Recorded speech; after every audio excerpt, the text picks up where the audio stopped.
I am Ferdinand Marcos, and I am the President of the Republic of the Philippines. I stand today on behalf of 110 million Filipinos. Hello people and hello universe. Hi everyone, it's me again. So guys, mayroon tayong upload videos, updates.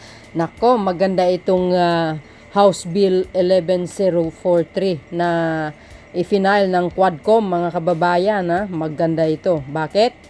Basahin natin. Ang sabi po dito, ayan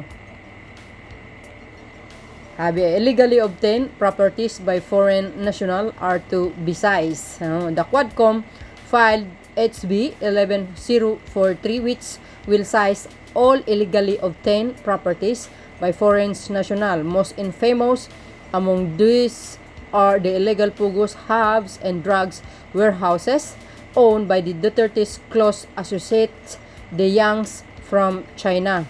Totoo po yun, mga kababayan. Alam po natin, ito si Michael Yang involved ito sa mga anomalyang hindi magandang gawain dito sa Pilipinas. At nababalitaan natin, may mga Chinese na bumibili ng lupa dito sa Pilipinas. Kung nakikita nyo naman guys, yung napabalita natin dito sa Quadcom din na ito, saka sa Senate, tungkol dito kay Alice Go, di ba? Maraming Chinese national na kumuha ng mga peking birth certificate. See? Para nang sa ganun ay makabili sila ng lupa dito talaga. Ganun ang mga style nila. Kaya maganda ito. Itong final ng Quadcom ng House Bill 11043 talaga naman mga kababayan, bawal ang illegal, kukumpiskahin at pagbayaran talaga sila ng malaki. Siyempre baka makukulong sila, di ba? Delikado, kukumpiskahin talaga. At bawal po sa batas natin 'yan, mga bes. Alam ng mga foreign national na 'yan na bawal sa Pilipinas ang magpapatayo ng kanilang mga sariling negosyo without the kung magpatayo man sila ng negosyo, mga kababayan, kailangan may permiso ang bansang Pilipinas diyan if allowed sila.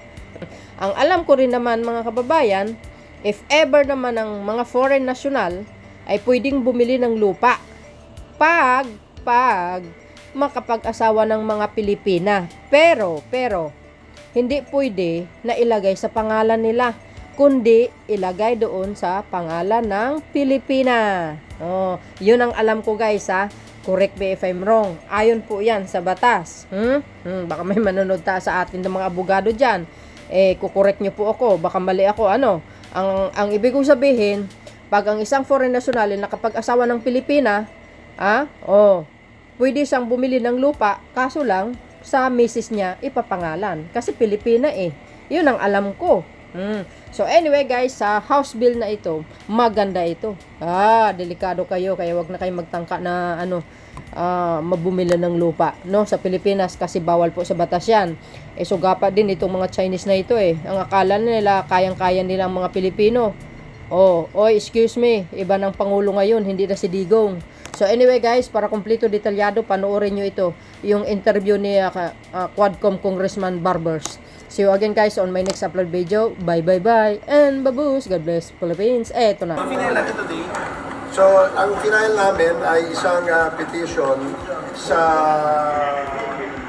hindi pala petition yan, it is a House Bill wherein all illegally acquired properties and assets ng mga foreign nationals ay dapat na ibalik sa Estado. Yun ang aming final. Ito yung House Bill number 11403 ngayong umaga. So, isang malaking hakbang ito dahil marami po tayong na-discover ng mga properties na na-acquire ng mga foreign nationals dito sa ating bansa na alam naman po natin na ito ay labag sa ating saligang batas. Kaya ito ay kinaklaro natin sa pamamagitan nitong House Bill na ito. Sa ganon ay hindi na po ito maulit at wala na pong foreign national na pwede pong mag-acquire. At maging klaro sa kanila na hindi sila pwede mag-acquire 100% ng properties dito sa kanila. Sir, saan po nag-ganyan? Bakit po natin naisipan mag-file na ganito?